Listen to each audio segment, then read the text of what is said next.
Mesdames, Messieurs, bonsoir. Bienvenue sur le plateau de l'émission À votre avis. Vous l'avez vu, nous sommes en public avec des distances sociales. Nous nous sommes adaptés, comme à la fin de la saison dernière, aux mesures sanitaires qui nous étaient très logiquement imposées. Ça ne va rien enlever à la qualité du débat de ce soir, croyez-moi. Un débat où le coronavirus va, c'est vrai, s'inviter. Nous allons évoquer ses conséquences. Elles deviennent de plus en plus évidentes, de plus en plus perceptibles dans nos esprits et dans nos vies de tous les jours. Conséquences économiques, conséquences sociales et pour certains, une certaine forme de désespoir qui va parfois très très loin. Nous en parlerons. Je vous présente tout de suite les premiers invités de cette émission autour de la table. Pierre-Frédéric Nist, président du CM. Céline Nimeneuil, secrétaire générale de la Fédération des services sociaux, membre active des fameuses réunions du GAIS qui planchaient notamment sur le déconfinement. Avec nous également Denis Ducarme, MR, ministre fédéral des classes moyennes des indépendants et des PME.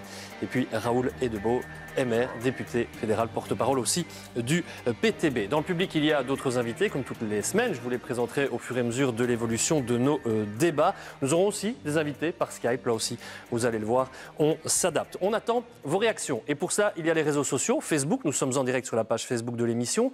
On découvrira vos commentaires pendant le direct. Il y a aussi l'application Opinion. Vous pouvez continuer à voter pour les questions que nous vous avons posées. Et puis enfin, il y a Twitter avec le hashtag À votre avis. Pierre Kroll sera avec nous à distance. Là aussi, on s'est un petit peu adapté. Par contre, nous maintenons les deux chapitres dans cette émission et je vous propose de les découvrir immédiatement avec tout d'abord deux questions finalement. Covid-19, vos portefeuilles sont-ils en danger? Et pour beaucoup, la réponse est de plus en plus évidente et ce sera oui. Va-t-on dès lors vers un carnage social puisque beaucoup d'emplois seraient menacés? En Belgique, ce n'est pas encore très perceptible, mais c'est une autre vague qui se prépare. Manifestement, nous en débattrons ce soir. Mais avant ce débat, et comme à chaque fois, on vous propose la traditionnelle séquence d'introduction et cette semaine, elle est signée Thibaut Wolfhard. La zone euro affiche un recul historique. Regardez, moins 12,1% de son produit intérieur brut. À ce guichet, une personne sur deux fait partie des nouveaux bénéficiaires post-Covid. Les Restos du Cœur lancent aujourd'hui un appel à l'aide. Il faut plus de dons pour suivre le rythme. Avant, je venais 2 fois par semaine. Depuis le mois de mars, je suis obligé de venir 5 fois par semaine. Ici, on a décidé d'accorder 2 500 € aux indépendants qui ont dû, malgré eux, ont été forcés de fermer. Ce sont les forains, les ambulants aussi, comme les propriétaires de food trucks. On était inquiets, c'est la catastrophe. Ça fait 6 mois que maintenant je suis à l'arrêt total. On a perdu 96% de notre chiffre d'affaires par rapport à l'année dernière. En fait, dans le plan de relance, il faut comprendre que dans relance, il y a en fait derrière ça, il y a le soutien aux entreprises qui seront encore en difficulté, le soutien à certains secteurs. Viens voir les comédiens, voir les musiciens, voir les magiciens qui arrivent. Je suis en colère, je suis triste. Je ne sais pas comment on va s'en sortir. Je crois que je vais faire un drame. Je crois que je vais faire un drame. Pendant la période du confinement, de nouveaux patients sont également arrivés dans cet hôpital psychiatrique. Et là, je suis chaud, je suis beaucoup trop chaud. On a assisté à un afflux de patients depuis la crise du Covid. À peu près 80% en plus de patients mis sous contrainte. Et on ne va pas déroger aux bonnes habitudes de cette émission. On va commencer par donner la parole à notre public avant de voir ce que vous pensez déjà du thème de notre débat sur les réseaux sociaux. Je vais me tourner vers vous, mademoiselle, parce qu'en préparant cette émission, vous nous avez dit « Mais oui, la crise économique, elle est déjà là. Vous n'êtes pas encore très active dans le milieu de l'emploi. Vous êtes étudiante, m'avez-vous dit. Vous avez ressenti déjà les effets de cette crise sanitaire sur votre pouvoir d'achat d'étudiante. De quelle manière ? Eh bien, avant le confinement, je travaillais dans l'Horeca, à côté de mes études. Et quand l'activité a arrêté, on n'a rien eu. On n'a eu aucune aide, en fait, pour nous, les étudiants. Et pas moyen de trouver donc un job de substitution, en tout cas celui dans l'Horeca, pas question de le tenir, évidemment. Non, pas vraiment. Donc, du coup, ça a été compliqué pour payer les loyers, acheter à manger, enfin, tout... Oui, c'était compliqué. Vous avez l'impression qu'on en sort ou qu'on n'en sort pas de ces problèmes économiques et de pouvoir d'achat? Là, l'activité a repris, en tout cas pour moi, qui suis dans l'Horeca. Donc, ça va mieux. Mais c'est vrai que ça a été très, très rude pour 3 mois. Oui. Ça ne va pas nécessairement mieux pour tout le monde. On va le voir avec un premier message sur la page Facebook de l'émission. On peut l'afficher et on va le découvrir ensemble. Message de Gilles. Bonsoir à tous. Plus de chômage, moins de pouvoir d'achat, augmentation des courses dans les magasins. Tout est plus cher. L'indexation salaire ne suit pas. Je sais que c'est un peu démagogique, mais je crois que la fameuse deuxième vague sera plus économique que sanitaire, s'entend, on a bien compris entre les lignes. Dimitri Delfort, je me tourne vers vous à présent. Vous représentez l'Union fédérale des exploitations foraines. Les forains, on le sait, ont été très touchés par la crise. Sur un plan strictement personnel, si vous le voulez bien, je voudrais vous demander où vous en êtes aujourd'hui économiquement parlant. Moi, je suis au bout de mes économies. Heureusement, j'ai de la famille, j'ai mes parents. J'ai de l'espoir de faire encore 1 ou 2 foires cette année. Peut-être le marché de Noël à Bruxelles. Mais sinon, ici, j'ai encore pris les papiers avec. Ici, pour ce mois-ci, j'ai mon extrait de compte pour l'IPP, 1 500 € à payer. Une prime d'assurance pour ma remorque, 2 800 € à payer. Une facture d'électricité de 3 077 €. Et depuis le mois de mars, en tout et pour tout, pour les Bruxellois, la région bruxelloise, j'ai reçu 4 000 € d'aide. Je vais simplement encore vous expliquer, comparé aux autres collègues. Les collègues en Flandre ont reçu 16 000 €. Les collègues en Wallonie, 8 500 €. Et les forains bruxellois, ou les indépendants bruxellois, ou les entreprises bruxelloises, 4 000 €. Des indemnités donc finalement qui seraient trop disparates pour être justes, si je vous en crois. Oui, mais bon, on est dans un État fédéral avec des régions et les régions font avec ce qu'elles ont. Voilà ce qu'on nous répond. Au niveau fédéral, les aides sont structurelles et elles sont les mêmes pour tout le monde, mais au niveau des régions, ce n'est pas le cas. Pardon de revenir là-dessus. On ne va pas dire votre âge, peu importe, mais vous êtes quelqu'un d'âge mûr, évidemment. J'ai commencé à travailler. Vous devez demander de l'aide à vos parents. Vous le vivez comment? J'ai commencé à travailler à 14 ans chez mes parents. À 18 ans, j'ai pris un registre de commerce. J'en ai 52. Je pensais être tranquille. Je ne pensais jamais que cette chose-là allait nous arriver. Mais les frais sont énormes. Nous avons arrêté de travailler au mois de novembre 2019. Il a fallu payer tout ce qu'il y a à payer, même s'il y a les reports de crédit et tout ça. Mais au niveau des reports, les intérêts restent à payer.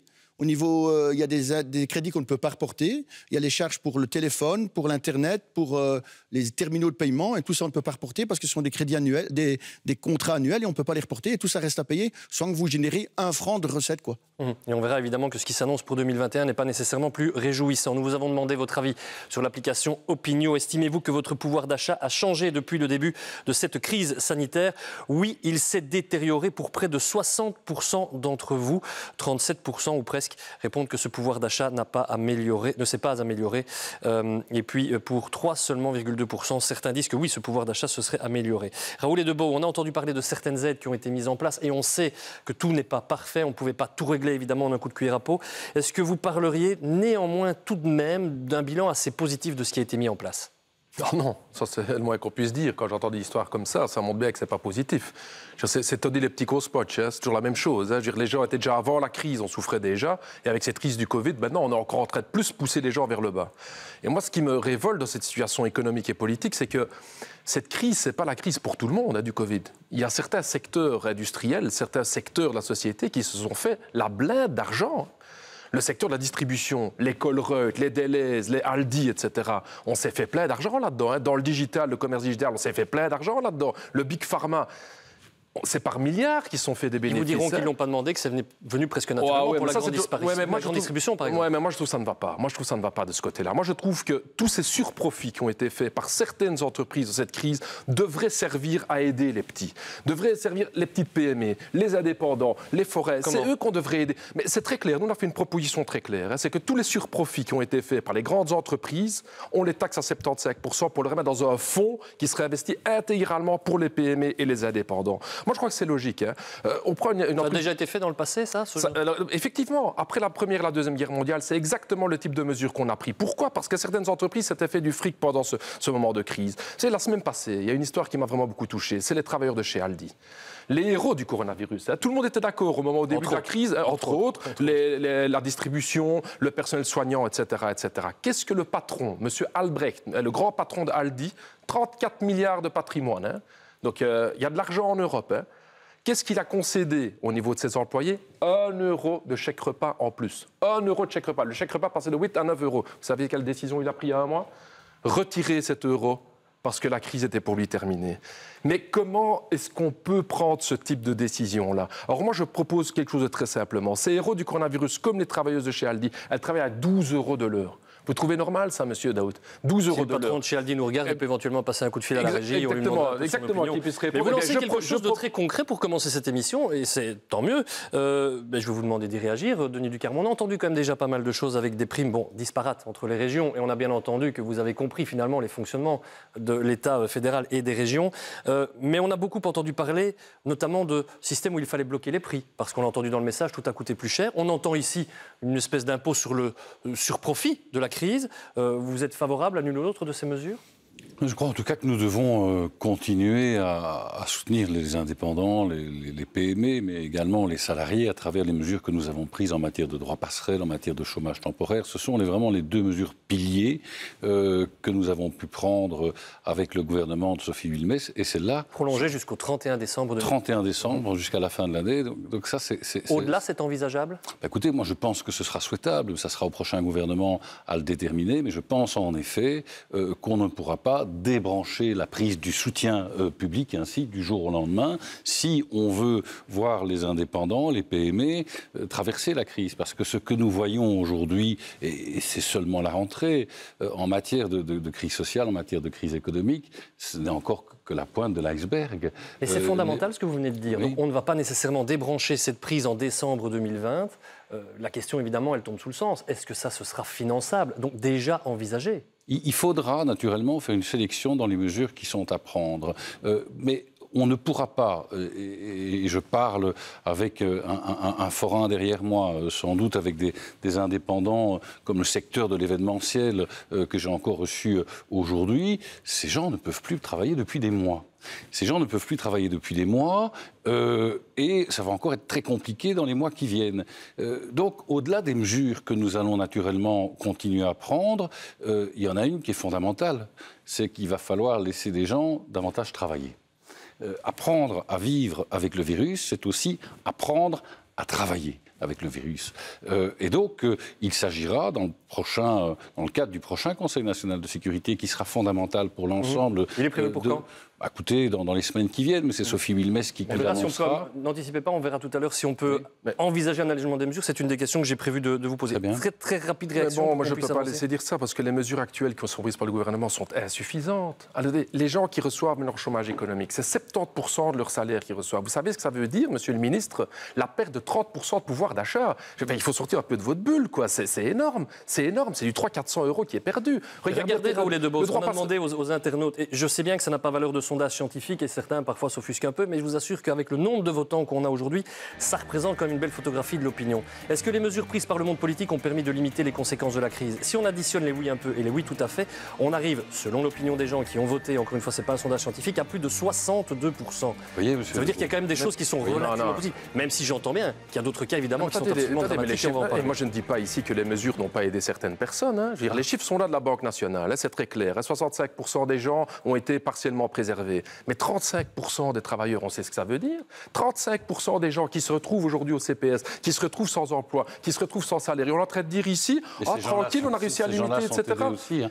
On reviendra, si vous voulez, sur le renfort en termes d'aide sociale que nous avons d'ailleurs travaillé ensemble, Madame Limonus. Il y a eu un engagement supplémentaire jusqu'à la fin de l'année de 300 millions d'euros. Nous travaillons en concertation avec les fédérations de CPS qui sont satisfaites de cet appui que nous donnons en plus aux groupes vulnérables. Mais arrêtez de faire ce geste-là. Les chiffres sont très clairs. Je ne veux pas avoir un débat politicien ici, la situation elle est trop grave. Je vous rappelle simplement un certain nombre de moyens supplémentaires aussi pour les groupes vulnérables que nous avons mis sur la table dans le cadre de la collaboration. Et on va y venir, si vous voulez bien. Je vais avancer un tout petit peu dans le débat parce qu'il y a quelques chiffres qu'on voulait vous proposer avec Hugues Angot, l'éditeur de cette émission, notamment à propos des chiffres d'affaires. On a atteint des chiffres d'affaires qui ont baissé jusqu'à 34% pour certaines entreprises en Belgique. Alors aujourd'hui, on nous dira, OK, ça va, regardez, ça remonte légèrement. Mais on est toujours à moins 17 et on nous annonce une tendance qui pourrait être en moyenne à moins 10% pour 2021. Je voudrais qu'on donne la parole à quelqu'un qui est justement très concerné par cette problématique-là. C'est Oli Socket. Alors les Liégeois le connaissent sans doute, c'est le chanteur du groupe Les Gaufres au sucre, voilà. Mais au-delà de ça, il est DJ évidemment, il est aussi responsable d'une société d'événements. Bonsoir, merci d'être avec nous ce soir. Aujourd'hui, beaucoup de choses ont été annulées. Combien de dates, puisque vous participez à des activités événementielles, combien de dates très concrètement ont été annulées? Qu'est-ce que vous avez perdu depuis le début de la crise? Depuis le mois de mars, je suis à 55 dates annulées, que ce soit en organisation d'événements ou en prestations artistiques. Combien j'ai perdu? Ma société est à 10% de son chiffre d'affaires pour 2020 et elle n'aura pas, à mon avis, d'ici décembre, résorbé les 90 autres pourcents. Je ne veux pas me projeter dans un futur trop noir. Je me permets quand même de vous demander, à ce rythme-là, au train où vont les choses, combien de temps est-ce que vous pouvez encore tenir? Le cash flow de la société, bon, j'ai eu la chance d'avoir fait une très bonne année 2018, une très bonne année 2019. Mais donc au début, je faisais un peu le malin. Je me disais, ouais, il va rien nous arriver. Et puis au mois de juillet, on nous laissera travailler. Mais non. Et là, il peut me rester, à mon avis, en cash flow pour travailler encore 2 mois et demi. Peut-être. Ok. Je voudrais qu'on revienne tout à l'heure près de vous. Vous restez bien avec nous tout au long de cette émission. Je voudrais qu'on revienne parce qu'évidemment tout ça a des conséquences sociales et déjà un peu psychologiques. On va en parler. Mais puisqu'on parle du secteur de la culture, de l'événementiel, je voudrais aussi qu'on donne la parole à un acteur de terrain. Pauline Duclos-Lacoste, vous représentez ici Fit de Culture. Vous avez mis en place une épicerie sociale qui vient en aide donc finalement à ce secteur de l'événementiel, au secteur de la culture aussi, même au secteur des médias. On sait que les pigistes dans les médias, c'est un problème et c'est un problème sérieux. Vous avez ouvert cette épicerie sociale le 6 juin. Ça a été très vite un succès. Comment est-ce que vous pouvez expliquer ce succès? Ça s'est passé comment et comment ça a évolué? Ça s'est passé extrêmement vite. On a ouvert le 6 juin. Il nous fallait 4 jours pour remplir les inscriptions de la distribution. Aujourd'hui, en septembre, il nous faut 4 heures. Ça vous donne une toute petite idée du nombre en fait, de demandes qu'on a, sachant que nous, on couvre la culture, l'événementiel, les industries culturelles et créatives, donc c'est extrêmement large. Et donc, on se retrouve avec une masse de demandes qui est impossible de suivre et nous sommes du coup contraints de devoir dire non à énormément de gens à chaque fois. Quand vous dites une masse, c'est donc ce personnel de la culture qui n'a plus pu travailler, qui ne peut toujours pas travailler, qui aujourd'hui n'a pas le choix, qui vient chercher des colis alimentaires ou qui se rend dans des épiceries sociales. Tout à fait. Je voudrais en revenir à ce que dit Monsieur le Ministre, c'est qu'en fait, il y a beaucoup d'acteurs de la culture qui n'ont pas reçu de primes, qui sont dans un espèce de no man's land où il n'y a pas de primes, de possibilités. Ils se retrouvent coincés, ils n'ont droit ni au chômage temporaire, ni au chômage passerelle, et donc ils n'ont rien. Ils se retrouvent à devoir choisir entre payer leur loyer ou se nourrir. On en est là aujourd'hui. Nous, on voit les conséquences qui arrivent dès que, par exemple, l'ancienne Belgique, par exemple, dit « voilà, nous arrêtons avec 200 collaborateurs de travailler », nous, directement, ils viennent chez nous, que ça soit le Botanique, que ça soit, évidemment, on parlait de la RTB ou de la RTL-TVI, enfin, les conséquences, et nous sommes vraiment une toute petite organisation, nous pouvons donner uniquement donc des colis alimentaires à environ 80 à 90 personnes par semaine, ce qui est une goutte d'eau dans l'océan. Il nous faudrait le triple ou le quadruple pour pouvoir tenir. Évidemment, on va parler de ces mesures qui ont été prises, de leur utilité évidemment, et parfois de ce qui manque et de ce qu'on pourrait peut-être relancer. Message qui nous vient de la page Facebook de l'émission, message de Domé. Personne ne parle des intérimaires qui ont été jetés comme de la et passez-moi le terme, depuis le 13 mars sans aucune aide ni droit de chômage temporaire. On nous a empêchés de travailler, mais derrière, démerdez-vous. Merci les contrats journaliers. On a reçu beaucoup de messages évidemment de gens très en détresse qui espèrent que les choses vont pouvoir s'arranger. Céline Nimeneuil, je viens vers vous. Est-ce que les mesures qui ont été prises jusqu'ici ont été suffisantes? Je ne vais pas trahir un secret en préparant cette émission. Vous m'avez dit qu'il y a eu de bonnes choses, puis il y a eu des choses totalement insuffisantes, voire totalement inexistantes. Mais donc, en effet, ce qui a été mis en place, on peut s'en réjouir. Heureusement que ces mesures sont là. Mais il y a une chose qui est importante de réaliser, c'est que ça coûte beaucoup plus cher de guérir quelque part. Ça veut dire quand quelqu'un a basculé dans la précarité, quand quelqu'un a été expulsé de son logement, quand quelqu'un a perdu son emploi, quand les enfants ont été détériorés par un climat familial complexe, etc., ça coûte beaucoup plus cher d'aider ces personnes à remonter sur le chemin que de prévenir les problèmes. Et donc, depuis le début, c'est quelque chose qu'on dit, il faut aider les gens directement à la source.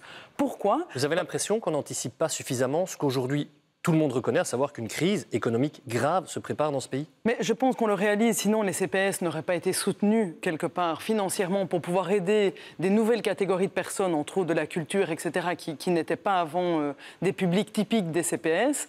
Mais on sait aussi qu'en Belgique, les gens, on appelle ça le phénomène de non-recours, de non-demande, les gens mettent énormément de temps à s'adresser au CPS. On y viendra tout à l'heure justement parce que ça fait partie de cet impact social et psychologique que je voudrais qu'on évoque vraiment dans le deuxième chapitre de cette émission parce qu'on en parle finalement assez peu. Avant cela, est-ce qu'il y a des choses qui vous inquiètent? Il y a des mesures qui ont été prises, qui vont continuer, et peut-être à plus long terme que ce qu'on espérait, on vient de l'entendre, mais il y a des choses qui vont s'arrêter, qui se sont même peut-être déjà arrêtées. Est-ce qu'il y a des choses, des domaines sur lesquels il faut être très inquiet? Mais donc, par exemple, les expulsions du domicile. Donc, on sait que jusqu'au 31 août, les propriétaires ne pouvaient pas expulser les personnes qui ne payaient pas leur loyer. À partir du 1er septembre, donc hier ou avant-hier, les expulsions vont reprendre. Et donc là, on est évidemment très, très inquiet parce qu'on sait qu'une année non-Covid, simplement en région bruxelloise, il y a plus ou moins 5000 ménages qui sont susceptibles d'être expulsés de leur... Vous ne croyez pas à un arrangement propriétaire-locataire, justement, en fonction Alors, le problème, souvent, c'est qu'une fois que le CPS, par exemple, est mis au courant, c'est quand le juge de paix a déjà acté, quelque part, l'expulsion.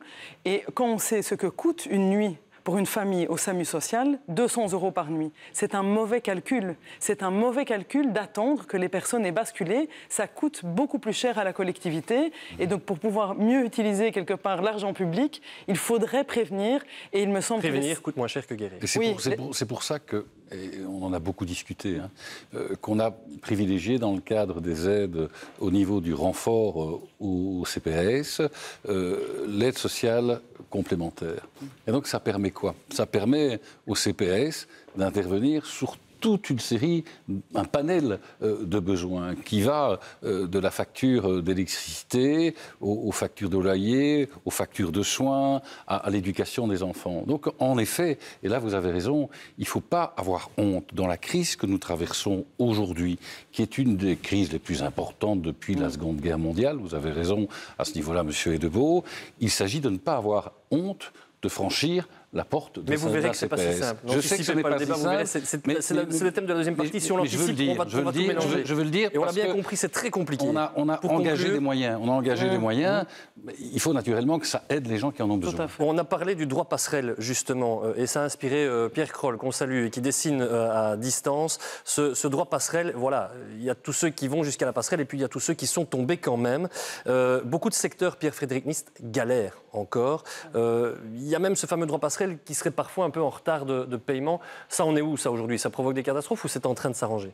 Alors, c'est en train de s'arranger. Il faut savoir que c'est compliqué. C'était très facile au début. Aujourd'hui, c'est beaucoup plus compliqué. On a plusieurs mois aussi d'activité. Donc, les équipes sont fatiguées. Elles ont pris des congés. La législation, à juste titre, a été modifiée puisque c'était très, très général au début. Aujourd'hui, c'est normal, c'est ciblé. Il faut faire des démarches. Il faut prouver une perte de chiffre d'affaires. C'est pas facile. Il y a des conditions. Il faut voir les autres revenus. Donc, c'est compliqué. Et chez nous, on travaille, on ouvre les dossiers, plutôt que de les traiter comme ça un peu rapidement, on ouvre les dossiers, on a des bonnes surprises de temps en temps, on peut octroyer le droit passerelle à des gens qui devaient, a priori, ou qui n'étaient pas éligibles. Je pense à un ingénieur. Normalement, ça ne marche pas. En creusant, on s'est rendu compte que c'est un ingénieur du son, événementiel, droit passerelle octroyé. Avec peut-être parfois des mauvaises surprises, je voudrais que vous répondiez directement. Je ne sais pas si le message est exact, mais on me dit en tout cas qu'il concerne une certaine taxation de ce droit passerelle. Vous allez peut-être pouvoir nous répondre. Le voici. Alain nous dit, et le droit passerelle, on s'en vante au niveau politique, mais qui va avouer que le fisc vient d'annoncer qu'il sera taxé entre 20 et 50 %. Vous avez entendu parler de ça? Alors, le droit passerelle, c'est techniquement un revenu de remplacement. Les revenus de remplacement, ils sont taxés. Un salarié qui est au chômage, qui perçoit la question de chômage, c'est taxé aussi. Ou alors, on change la loi et on détaxe tout. Mais voilà, il y a une taxation. Alors, il y a différents modes de taxation aussi. Je crois que le politique a été très clair. C'est un revenu de remplacement qui suit son régime fiscal normal, malheureusement. Raoul Edebeau, rapidement, parce que vous avez fort peu pris la parole depuis le début. On vient d'entendre ici, donc effectivement, c'était taxé. Très mauvaise surprise pour certains. On n'a pas été assez clair sur cette taxation du droit passerelle, selon vous? Non, moi, c'est clair. Ici, quand j'entends que le droit passerelle suffit, attendez, c'est pas avec 1600 balles qu'on va pouvoir s'en sortir. Hein. Je veux dire, moi, j'ai plein de témoignages de gens qui me disent... Personne n'a dit ça, n'est-ce pas? Non, attendez, j'ai entendu ça tout à l'heure. Mais je vous entends très content, monsieur Ducarme, on a fait ceci, on a fait cela. Je suis pas très content. Moi, je discute ici. On peut pas être très content dans une... Arrêtez les caricatures. On peut pas être très content dans une situation... On a compris, vous n'êtes pas très content, mais donc c'est insuffisant. Raoul Edebeau. Raoul Edebeau. Je pense que je finisse quand même de dire ce que je pense. Allez-y. Donc c'est clair que c'est insuffisant. Et c'est ça le but de mon propos. C'est que les gens, c'est pas avec 1600 € qu'ils vont s'en sortir. Okay, on doit donner plus. On doit donner plus. Pourquoi? Parce que la perspective à long terme n'est pas là. Vous avez entendu DJ Oli Socket tout à l'heure, hein, qui d'ailleurs a continué à animer les soirées à travers Facebook tous les dimanches pour animer ensemble des gens. Comment lui, il va continuer à pouvoir faire ses soirées? Il ne pourra pas les faire. Et là, c'est un problème de lobby. Ça, c'est mon problème que j'ai. On y vient dans un instant aussi. Vous êtes tous en train d'anticiper ce débat. C'est fantastique. Non, mais c'est ça. Moi, ce qui m'ennuie, c'est qu'au niveau de la taxation aujourd'hui, il y a des grandes entreprises qui font des milliards de bénéfices. Sodexo, 1,2 milliard de bénéfices, fout 380 personnes à la porte la semaine passée. Comment on peut accepter ça en Belgique? Moi, je dis qu'il y a des entreprises qui, dans cette crise, se font fait beaucoup d'argent et je propose effectivement d'aller taxer ces plus grandes entreprises pour les donner aux petites entreprises. Parce que si on ne fait pas ça, et ça c'est important le message qui a été donné, c'est que les gens qui vont perdre aujourd'hui leur société, il faudra les retrouver au CPS. Il faut les laisser en activité. Et donc moi, je crois aujourd'hui que les régions et que le fédéral ferait mieux d'augmenter le revenu de remplacement à 100% pour les salariés, parce que 30% en moins, ça fait 300 € parfois en moins, c'est impossible, et que pour le droit passerelle, on le double, monsieur Ducarme. Il faut doubler ce droit passerelle. Vous le savez très bien, ils ne vont pas tenir ces petits indépendants jusqu'au mois de mars. En tout cas, on entend parler d'une prolongation, et ça c'était très clairement dit sur ce plateau, décembre 2020, mais donc peut-être pas une date, une issue finale. Et puisqu'on parle de la situation des Belges, je voudrais qu'on parle aussi de la question de l'endettement. Avec Caroline Jeanmar, qui est avec nous à distance. Bonsoir Madame Jeanmar, vous êtes directrice de l'Observatoire du crédit et de l'endettement. Est-ce que chez vous aussi, comme on l'a entendu par exemple pour les épiceries sociales, il y a des nouveaux publics. Et qui sont ces nouveaux publics? Ceux qui ne vous auraient jamais consulté il y a 7 ou 8 mois. On voit deux types de publics qui apparaissent. D'une part, des familles des ménages qui étaient en équilibre budgétaire précaire avant la crise et qui ont basculé avec des diminutions de revenus, perte de revenus, des frais de soins de santé qui sont venus s'ajouter aux charges habituelles.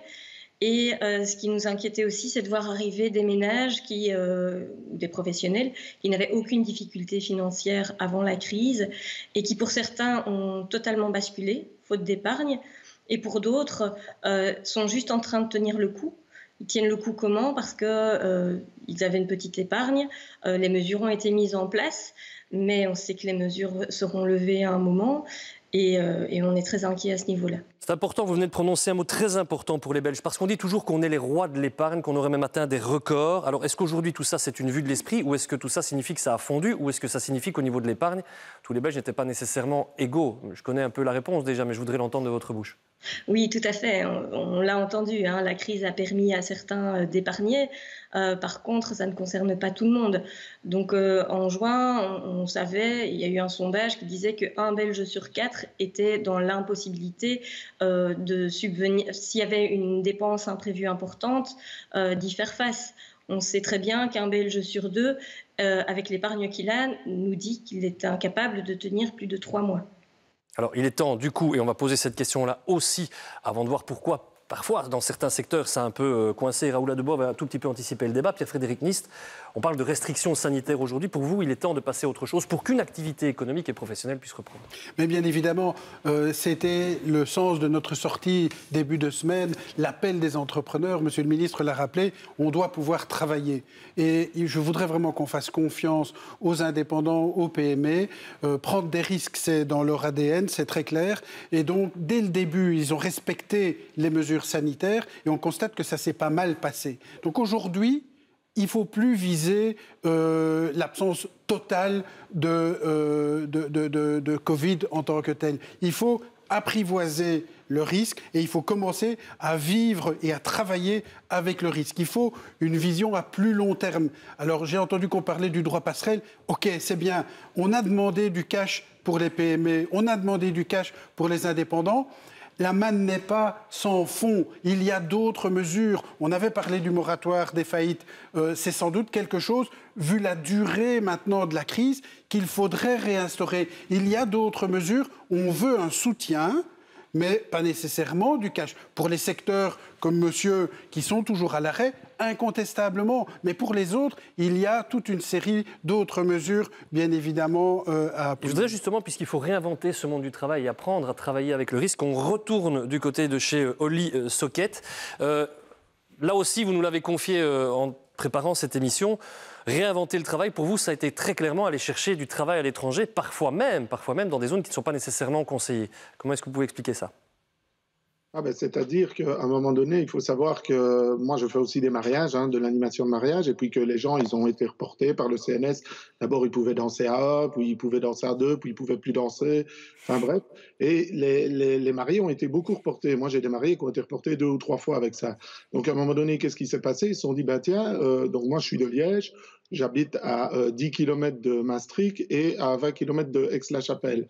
Moi, j'ai eu des propositions pour aller faire des mariages en Allemagne, ou en Hollande. Ce qui se passe, c'est que le DJ pouvait y aller, mais qu'il fallait travailler avec le traiteur hollandais, avec la salle hollandaise, avec même le photographe devait être celui de la salle Hollande. Et je suis en train de me dire, et là, je rejoins un peu, il y a un truc qui m'interpelle dans ce que vous avez dit, c'est qu'à un moment donné, on dit oui, 60% des Belges n'ont pas vécu la crise, ça c'est sûr, mais la crise, elle n'est pas vécue maintenant, la crise économique, elle arrive dans 6 mois. Je ne veux certainement pas vous mettre en porte-à-faux, hein, puisque vous nous faites quand même une confidence. Et donc, quelque part, vous nous dites que vous allez travailler dans des zones considérées comme orange. On sait que certains n'hésitent pas à organiser des mariages, parfois dans des zones qui sont carrément rouges. Et je voudrais qu'on demande à Yves Van Natem ce qu'il en pense. On ne vous présente plus, vous êtes le porte-parole du centre de crise. C'est toujours difficile, je le sais, de mêler le débat économique et le débat sanitaire. Néanmoins, on entend des délocalisations de mariage, on entend des gens qui vont chercher du travail à l'étranger pour faire là-bas ce qui n'est pas autorisé ici. Votre avis là-dessus ? Alors sur le plan social, je comprends parfaitement le comportement de DJ qui essaye de sauver son entreprise. Sur le plan psychologique, je comprends celui des gens qui vont là-bas parce qu'ils sont dans un certain vide relationnel depuis 6 mois actuellement. Maintenant, en tant que spécialiste de maladies infectieuses, et j'évite le mot expert qui est devenu tabou, comme vous le savez, je me dois de dire que le virus, il se moque que vous soyez en Hollande ou en Belgique. Si vous mettez 300 personnes qui festoient pendant 6 heures côte à côte dans un espace fermé, il se transmettra aussi bien dans la province du Sud, Limbourg, que dans la province de Liège. Vous diriez qu'il faut alléger certaines mesures justement pour éviter peut-être ces délocalisations-là ? Alors je pense que ça, c'est vraiment le boulot fondamental que le New Céléval, qui est mis sur pied depuis ces jours-ci, doit faire. Cette réflexion sur une manière de vivre, en sachant bien que ça voudra dire qu'il y aura une certaine casse, on va l'appeler comme ça, mais qu'il faut le faire de manière à ce que globalement, il y ait plus de bénéfices pour la société que d'inconvénients en traquant l'infection zéro, qui n'est pas possible avant le potentiel, on l'espère, vaccin. Raoul Edebo, Céline Youneus, Denis Ducarme, il nous reste 2 minutes dans cette partie, mais je sais que vous serez capable de tenir un discours franc, sincère et rapide sur une question que vous avez commencé à soulever, Raoul Edebo, la question des lobbies. On a un peu l'impression, en entendant ce monsieur derrière nous, qu'il y a eu une trop grande disparité entre ce qui a été autorisé pour certains et pas pour d'autres. En gros, vous avez prononcé le mot, vous avez l'impression que la Belgique a cédé à certaines pressions de lobbies. Je vous demande d'être très très court pour qu'on puisse... Mais c'est clair que les lobbies puissants, évidemment, ont influencé sur les décisions. Comment on va expliquer qu'on entasse les gens dans des avions alors que les salles de spectacle doivent rester fermées? Allez, c'est quand même... Vous avez déjà vu dans un avion, de tous les uns sur les autres. Enfin, on ne peut pas expliquer ça. Et je vais vous dire, la différence, c'est quoi? C'est qu'au niveau des partis politiques, la pression de gros lobbies comme le secteur aéronautique ont beaucoup plus pesé, malheureusement, que le secteur de l'événementiel, le secteur culturel. Et ça, je trouve que ça ne va pas. Évidemment qu'il faut prendre des décisions raisonnées, mais je ne comprends pas comment on a pu prendre ce type de décision-là. Et je crois qu'on ferait beaucoup mieux d'ouvrir du côté, justement, des acteurs de la culture, des acteurs de l'événementiel, plutôt que de foutre tout le monde dans une boîte de conserve comme un avion avec un virus qui circule. Parce qu'on arrête de nous la faire avec le fameux filtre là, dans les avions qui allait faire que le virus ne circulait pas. Allez, il faut un peu arrêter de se moquer des gens. On entend parler de pression de lobby, et ce n'est pas la première fois sur ce plateau, et même en off, parfois certains experts nous disaient on a eu un certain sentiment de malaise. Est-ce que vous reconnaissez ce soir que parfois le monde politique a dû un peu écouter ces lobbies, sans peut-être parler de pression, mais qu'en tout cas, oui, on a dû à un moment donné entendre certains arguments très économiques, et que c'est peut-être passé avant les arguments sanitaires? Le Conseil national de sécurité a vraiment veillé à écouter, à entendre, avec les experts tels que Mme Vlieg, M. Van Ranst, l'ensemble des acteurs. Ce que nous nous rendons compte aujourd'hui, ce dont nous nous rendons compte aujourd'hui, c'est vraiment de la nécessité de basculer d'un système à un autre, d'un système qui a été très fermé. Ça, il faut le reconnaître, mais qui nous a permis également de faire diminuer le nombre d'infections dans notre pays, mais de basculer aujourd'hui dans un système qui permet à tous les secteurs de travailler davantage. J'entends bien, mais est-ce qu'il y a eu des pressions à un moment donné? Vous, en tant qu'homme politique, est-ce que vous en avez eu? Allez, en gros, franchement. Honnêtement, je vous le dis franchement, et vous me connaissez un petit peu, on n'a pas fait pression sur moi. Pour certains me connaissent, et vous savez bien qu'il vaut mieux pas faire pression sur moi. Mais c'était ma question. Vous dites que non. En l'occurrence, non. Maintenant, qu'il y ait quelques incohérences dans l'ensemble du dispositif, bien entendu. Ça, personne ne l'a jamais dit. Voilà, donc il faudra retrouver de la cohérence et surtout donner la possibilité à ceux qui sont toujours à l'arrêt de vraiment se remettre au travail. Céline Youneus, vous étiez dans ces groupes d'experts.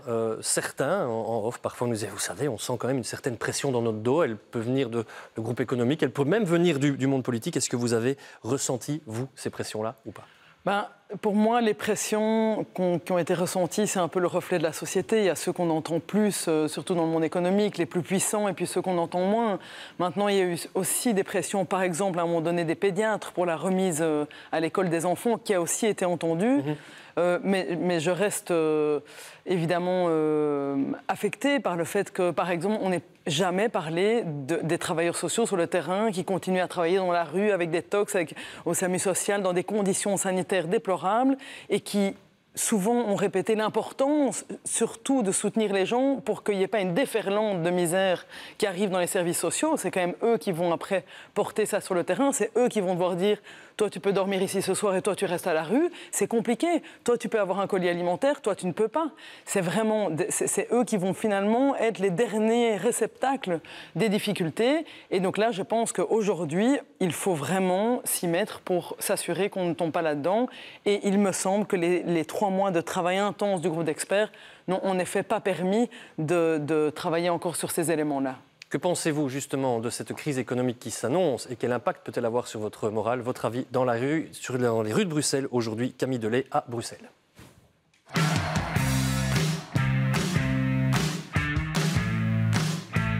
Quel impact la crise a eu sur vous au niveau économique? Sur le restaurant, c'est assez impressionnant. On arrive encore un peu à tourner, mais c'est complètement rien à voir avec l'été passé. Tout le long de la HEC d'Ixelles, on a une petite dizaine de commerçants qui sont en train de fermer, en train de faire faillite. C'est super triste. Comme nous, on a travaillé en plus dans les grandes surfaces, on a travaillé encore mieux que d'habitude parce que les gens avaient le temps de faire à manger. Donc nous, personnellement, ça ne nous a pas touchés. Par contre, quand on fait les courses maintenant, on voit que tout a augmenté. Nous, il n'y avait pas énormément de place pour les jobs étudiants parce qu'ils ne prenaient pas en fait. Est-ce que vous comprenez les mesures du gouvernement? Je pense que le gouvernement gère assez bien les choses.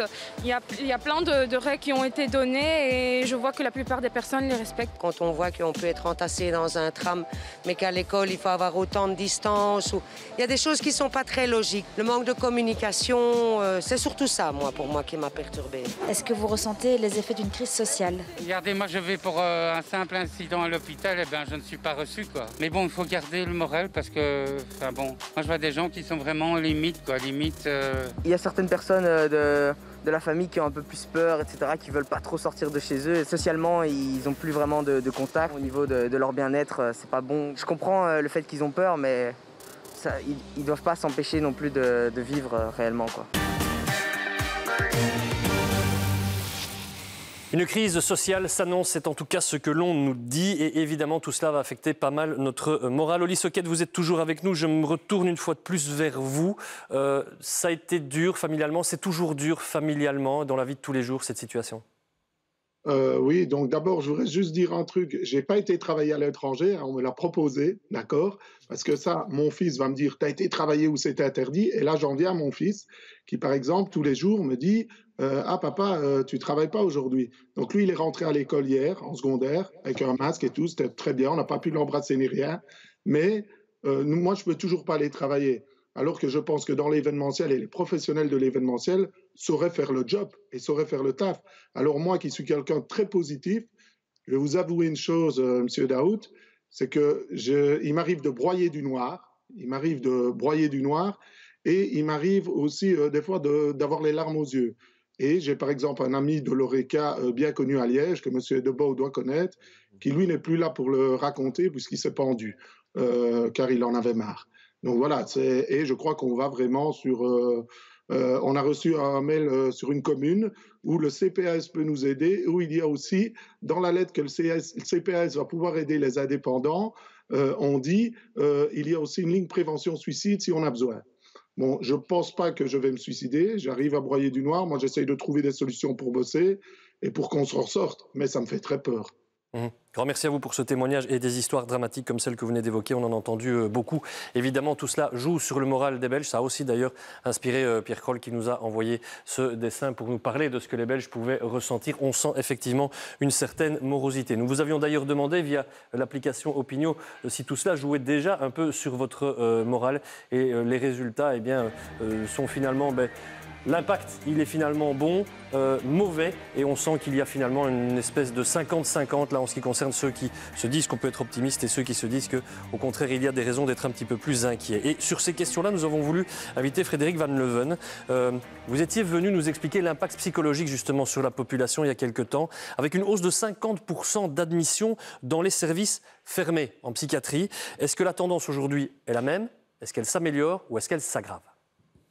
Donc la tendance est restée la même tout au long. Il y a un petit fléchissement depuis la semaine dernière, mais qui n'est pas assez significatif pour dire que vraiment c'est une amélioration. Donc dans mon hôpital, ça a été plus de 50%, mais dans d'autres hôpitaux, ça a été plus 80%, voire plus 100% de mise en observation. Donc la mise en observation, c'est une procédure extrêmement violente pour les gens. Donc c'est une hospitalisation sous contrainte sur décision du procureur du roi. Donc les gens arrivent à l'hôpital dans un service fermé, qui est un service comparable à une prison, puisque vous êtes fouillé, vous arrivez avec l'ambulance, la police, sur une décision, et vous ne pouvez pas sortir, évidemment, tant que le juge de paix n'a pas décidé que vous pouviez sortir. Et donc, ce nombre d'hospitalisations sous contrainte a vraiment explosé, et c'est dramatique pour les gens, parce que les gens témoignent parfois 30 ans, 40 ans plus tard de la violence que ça a été pour eux, l'expérience d'une mise en observation, et le fait de vivre dans un service tout à fait fermé, avec des gens qui vont très mal, des gens parfois qui sont très violents. C'est difficile à vivre. Alors, une particularité, c'est qu'on a vu quand même beaucoup de personnes âgées décompensées. Et il m'est arrivé, quand j'étais de garde, de recevoir mise en observation des personnes de plus de 65, 70, voire 80 ans, qui étaient d'ailleurs des personnes à risque au niveau de la Covid et qui étaient mises en observation parce qu'on les avait trouvées errantes. Elles avaient été hospitalisées dans un hôpital général, puis de là, elles essayaient de sortir de l'hôpital. Qu'on s'entend bien, tout ça est lié à la crise actuelle. Ah, clairement, l'augmentation est liée à la crise actuelle et à beaucoup de personnes qui ont décompensé, qui n'avaient jamais décompensé avant, et c'est le cas de nombre de personnes âgées. Tout cela est évidemment très fort, très inquiétant, aussi même glaçant dans le témoignage que vous venez de nous apporter. Est-ce qu'on a des comparatifs que l'on peut faire avec des situations antérieures que nous avions connues auparavant? Les mots très très forts de l'homme que nous venons d'entendre là, il y a un instant, qui parle de suicide, même si lui n'est pas concerné par ces envies-là. Est-ce qu'on sait si des vagues comme celle-là ont déjà été connues dans le passé? Alors, on ne parle pas des mêmes personnes, ça je tiens à le souligner. Le problème des suicides, justement, c'est que c'est des personnes qui n'arrivent pas chez le psy, en général. Je pense à des suicides chez des indépendants, je pense à des suicides chez d'autres personnes, chez des jeunes. On sait que c'est la vague des jeunes qui est fort touchée par le suicide. Donc ce sont des personnes qui ne vont pas spontanément demander de l'aide. Chez les indépendants, il y a une culture de se soutenir soi-même, se débrouiller par soi-même. C'est pas des gens qui vont aller spontanément. C'est pour ça que c'est tellement important, justement, dans les mutuelles, dans les soutiens en classe moyenne, etc., de créer des dispositifs qui permettent d'accueillir ça. Donc moi, ce ne sont pas des patients directement qui m'ont appelé en disant « je suis indépendant, j'ai des problèmes financiers, je vais me suicider ». C'est très prosaïquement mon comptable qui m'a dit qu'il était effaré par le nombre d'indépendants qui lui faisaient des menaces suicidaires. Donc ça, ce ne sont pas les mêmes patients. Mais ce qu'on peut dire en tout cas, c'est que les chiffres de la crise économique de 2008 ont montré qu'il y a une très nette augmentation des suicides. Aux États-Unis, au Canada. Combien de temps, cette vague ça s'est échelonné certainement sur 2 ou 3 ans. Il y a un message qui complète ce que vous venez de dire, et je le découvre d'ailleurs en même temps que vous. On peut le lancer, nous est envoyé sur Facebook. Olivier nous dit: les conséquences de la crise sanitaire vont engendrer plus de morts que le virus lui-même. Ça, c'est peut-être un peu caricatural et excessif, mais on a bien senti en tout cas l'importance d'analyser cette vague-là. Et puisque vous parlez des indépendants, mais je voudrais me tourner très naturellement vers vous, Monsieur Delforge. Cette culture là, qui dit c'est difficile de se résoudre à demander de l'aide, jusqu'à aller préférer l'irréparable, c'est quelque chose que vous avez entendu autour de vous? Oui, notre secteur est encore plus particulier, qu'il n'est pas confronté à l'échec. Chez nous, le taux de faillite il est de 0%, les gens ne sont pas habitués à être en difficulté. Et je pense que c'est très compliqué. Aujourd'hui, j'ai eu la présidente du CPS de Bruxelles qui m'a téléphoné en me disant: je vais être proactif, je vais contacter tous les forains qui sont domiciliés à Bruxelles, leur envoyer un courrier pour dire ce qu'on peut faire pour eux. Et vous me confirmez cette culture-là? Commettre l'irréparable quand on est indépendant, c'est possible, mais c'est compliqué. Moi, je peux dire mon vécu, c'est que tous les jours, c'est un poids. Je veux dire, comment je vais faire demain? Et comment? Et j'ai pas de perspective. Parce que nous, c'est un travail saisonnier en plus. Ça veut dire que nous, la saison se termine octobre ou novembre mieux. Et on doit tenir le coup jusqu'à l'année prochaine. Je ne sais pas comment on va faire. Cécile Limeneuil, ça veut dire qu'il faut s'attendre demain.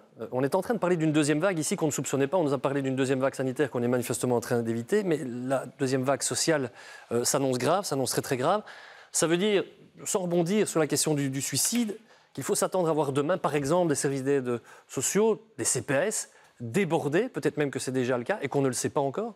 Alors d'abord, on souhaiterait que ce soit un peu plus le cas. Et comme je le disais, et l'exemple est intéressant du CPS de Bruxelles... On vient de plus demander de l'aide, donc. Il faut que les gens aillent demander de l'aide. Il faut des campagnes d'information massives dans les transports en commun, dans les rues. Il faut que les gens sachent que l'aide est là.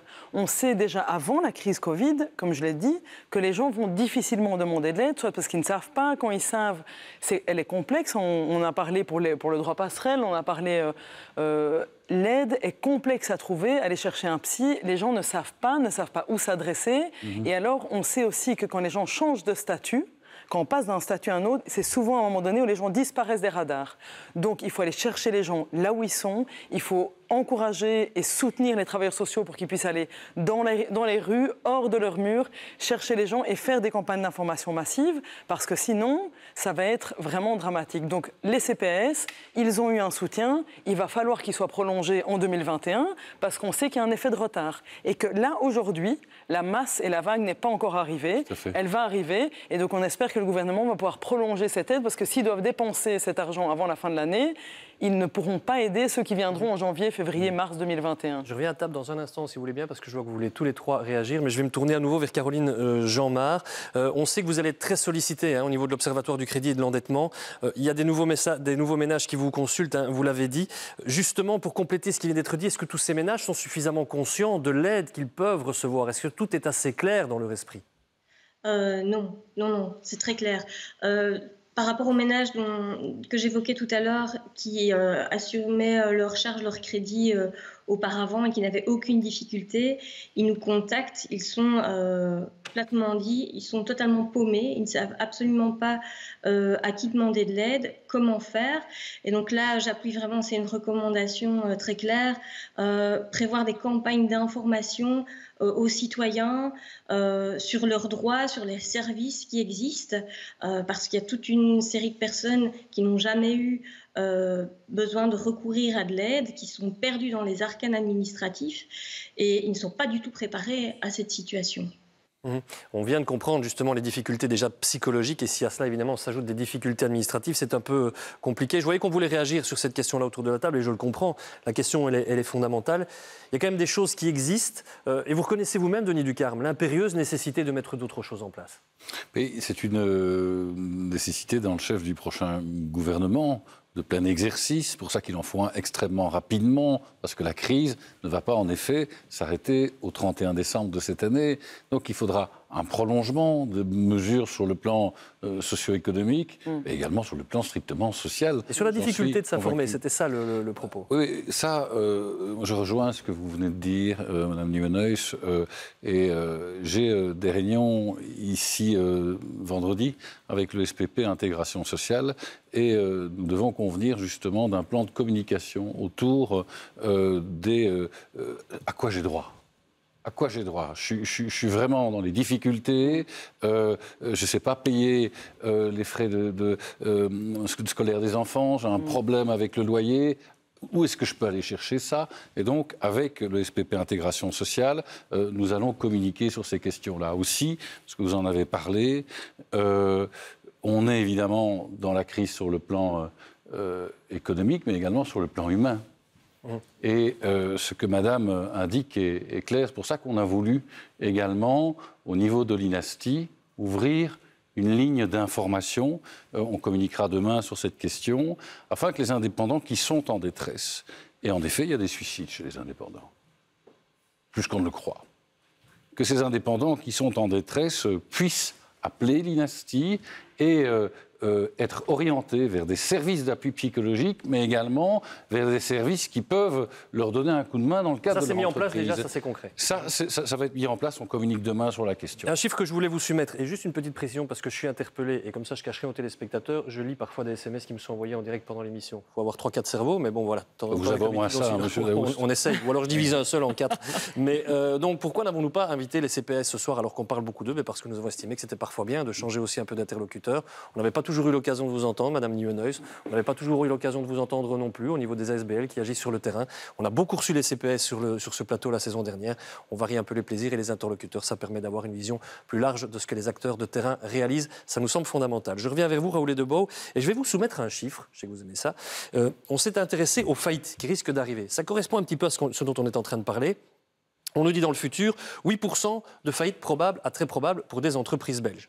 On pourrait se dire on évite un solide carnage. Sauf que regardez, dans certains secteurs, on parle de 30% des faillites pour le secteur des spectacles, je remonte l'infographie, 24% pour le transport et la logistique, 20% pour l'ORECA. Sans faire de généralité, est-ce que vous estimez que ces chiffres-là traduiraient déjà la possibilité ou la volonté pour certaines grosses entreprises de se libérer au nom de la crise sanitaire de toute une partie de leur personnel et donc finalement de diminuer leur masse salariale? Mais c'est clair, comme dans toute crise économique, qu'elle soit due au Covid ou qu'elle soit due à la crise bancaire, les grands vont manger les plus petits. C'est les règles du capitalisme. Et c'est des règles qui ne me conviennent pas, évidemment. Ça ne va pas. C'est toujours comme ça que ça se passe. Je vous ai pris tout à l'heure l'exemple de Sodexo. Sodexo, c'est une entreprise qui a réalisé en 2019 1,2 milliard de bénéfices et qui utilise l'argument de la crise du Covid pour foutre 380 personnes à la porte. Il n'y a pas de fatalité, parce que pour revenir à votre question que vous posez sur ces gens qui sont désespérés, moi j'ai envie de donner une note d'espoir. Il n'y a aucune fatalité à ce qu'on s'enfonce tous dans une crise économique sans pareil. La crise du coronavirus devrait être l'occasion de revoir tout le fondement de notre société. On est dans un des pays les plus riches au monde. On peut en sortir par le dessus. Pour Sodexo, ce que je propose concrètement, c'est une réduction du temps de travail. On avait dit, plus rien ne sera comme avant. On va arrêter de courir dans tous les sens. On a compris qu'avec le coronavirus, il était temps un peu de souffler et d'un peu ralentir le rythme de notre société.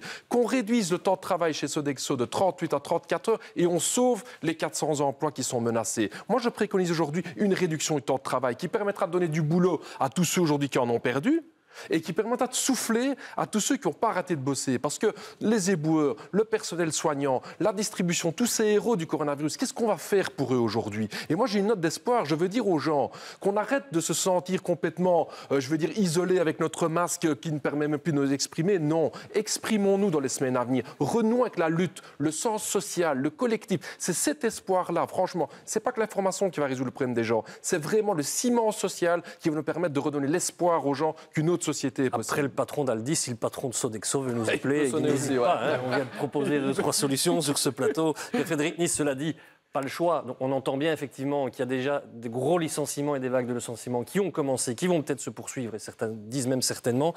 Par contre, pour les petits patrons, parfois, il n'y a pas le choix. Et là, ils sont coincés, ils doivent se libérer de cette masse salariale. Et ils ne sont pas en train de faire du profit, ils sont à l'agonie. Alors, première chose, dans nos PME, on a utilisé le chômage temporaire force majeure pour pouvoir maintenir le niveau d'emploi. Ça, c'est important. Ce n'était pas du tout pour préparer des licenciements, etc. C'est dans un premier temps, c'était vraiment pour maintenir le niveau de l'emploi. Alors, on constate aujourd'hui que la relance, elle est beaucoup plus lente. Et donc, je vais avoir une formule qui est peut-être un peu difficile, mais vous prenez une PME avec 5 personnes, on en reprend 3. On sort 3 du chômage et il y en a 2, ben les chiffres ne sont pas là, on ne sait pas les reprendre.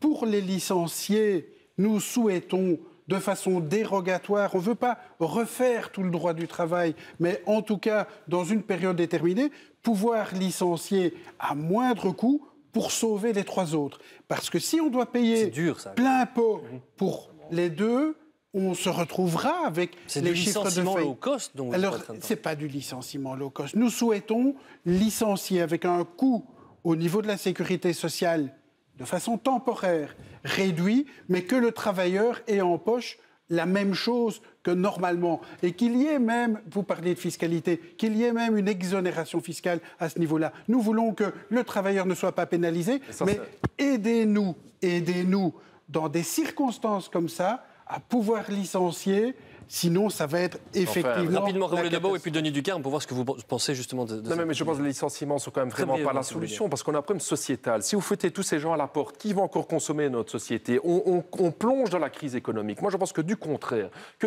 aujourd'hui, on doit préserver et protéger l'emploi. C'est ça le plus important. Le bilan... Nous protégeons les 3 autres que nous gardons dans cette situation-là. Il faut un petit peu voir l'histoire. Qui a fait continuer à tourner l'économie pendant la crise du coronavirus? Les travailleurs, monsieur. Les travailleurs. Les PME. Non, mais il n'y a pas que les PME. Exactement, les deux. Et donc, les travailleurs aussi ont droit à d'être préservés des conséquences de la crise du coronavirus. Je n'accepte pas qu'au nom de cette crise du coronavirus, on fasse payer les travailleurs. Et donc, de ce côté, moi, j'ai une solution très simple. Moi, je pense effectivement qu'il est temps, économiquement, si on veut sortir du problème, de faire des grands investissements publics. Parce que de toute façon, la consommation des ménages, elle va être en berne. De toute façon, l'investissement des entreprises, elle ne va pas se faire chez les PME, il n'y a pas de cash. Et dans les grandes entreprises, on dort sur du cash et on ne va pas investir. Donc, la seule manière de sortir de cette crise économique, c'est d'avoir un plan ambitieux d'investissement public dans l'énergie verte, dans le transport. Et ça, ce qui moi, m'attriste, c'est qu'au niveau de la formation gouvernementale... Mais on n'est pas en train de débattre autour d'un plan de relance et d'un plan d'investissement. Il y a quand même 2-3 propositions très concrètes qui ont été émises. Et là, je viens d'entendre parler de réduction du coût du licenciement. Vous êtes concerné directement, vous êtes le ministre compétent. Vous en pensez quoi? C'est envisageable? Ce qui est extrêmement important, c'est qu'on a garanti le chômage temporaire et donc le maintien du volume d'emploi jusque la fin de l'année. Moi, je pense qu'il y aura 2 exigences dans le cadre du plan de relance. C'est d'une part garantir du cash et de la trésorerie aux entreprises et d'autre part sauvegarder les emplois au maximum. Donc il faudra protéger les emplois. On sait, on l'a vu, on nous promet une augmentation du taux de chômage. Eh bien, nous devons tout faire, à mon avis, avec le prochain gouvernement, à travers des mesures que je mets ici sur la table, qui doivent, à mon avis, être discutées. Mais sur la facilité de licenciement, vous êtes d'accord ou pas? Parce que c'est quand même une mauvaise idée, non? Moi, je pense que... je ne pense pas, pardonnez-moi, monsieur Nist, je ne peux pas plaider pour cette mesure-là. Je pense qu'on doit trouver des compromis qui nous donnent la possibilité, en effet, de voir nos PME et nos indépendants fonctionner, tout en veillant à sauvegarder au maximum l'emploi. Il y aura du chômage, mais en effet, dire aujourd'hui, en pleine crise, aux salariés, on va s'organiser pour vous licencier à moindre coût, c'est vrai que c'est irrecevable. Je voudrais qu'on entende justement l'avis sur tout ça. On a bien compris, proposition concrète, réponse immédiatement du ministre concerné. Ça, c'est bien, quand c'est clair, net et précis, c'est parfait, ça arrange tout le monde. Et le téléspectateur et l'internaute apprécient. Frédéric Van Leuven, je voudrais qu'on revienne vers vous. On est en train de parler de choses quand même très dures et d'une évolution qui s'annonce très compliquée dans la société. Vous m'avez parlé en préparation de cette émission du lien qui existait, qu'on ne soupçonne peut-être pas toujours justement, entre l'état social d'une personne, avec ce qui s'annonce très difficile pour certains, et leur état psychologique. Cette impossibilité qu'ils ont de voir la vie en rose quand ils sont à un moment donné submergés par les problèmes. C'est vers ça qu'on va? Ah mais oui, c'est clair. Je peux vous dire, j'ai vu en consultation hier à domicile quelqu'un, une dame qui est submergée de factures tous les matins et qui a déjà commis plusieurs tentatives de suicide depuis. Et c'est ce qu'elle dit. Elle dit c'est insupportable. Qu'est-ce qu'on dit à ces gens-là? Ce n'est plus possible justement de leur faire entendre raison et d'essayer de leur faire remonter la pente. Essayez de faire entendre raison. Vous appelez la mutuelle pour essayer de régulariser la situation de la dame. L'assistant social essaye de contacter la mutuelle. Vous êtes le 25e sur la liste d'attente. 1h25. 1h25 d'attente à la mutuelle. Moi, j'ai contacté des mutuelles pendant la Covid, pendant le confinement. Je n'ai jamais eu de réponse.